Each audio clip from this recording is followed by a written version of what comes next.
everyone, this is Tim from Your 6 Studios. Today in this video, I'm going to show you how to fix your corrupted game data on your PlayStation 5. So what you want to do is press the PlayStation button, go on over to where it says power, and then go to turn off PS5. And make sure you don't go to enter rest mode. You want to completely 100% turn this off. Then plug in a USB-C cable to the front of your PlayStation so you can use your controller while it's plugged in. And we're going to wait for this to completely turn off, and then we're going to hold down the power button.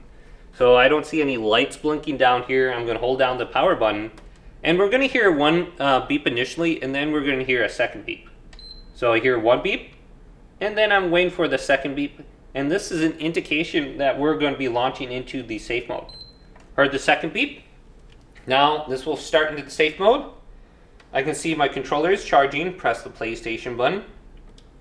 Now we want to go down to option number 6, rebuild database. Then go down to 2, rebuild database right here and select it. And then go over to OK.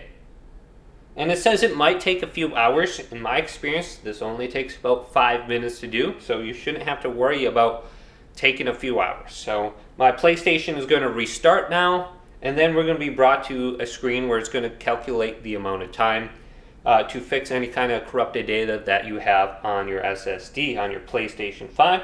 So you can see the PlayStation symbol is just restarting now.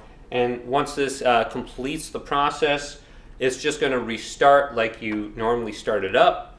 And then you should be good to go. So it's rebuilding the database. Says about 4 minutes left. And you should be good with your corrupted data now. So hopefully this video did indeed help you out. If it did, leave it a big thumbs up and subscribe to my channel down below for more checkout videos coming up next on Your 6 Studios.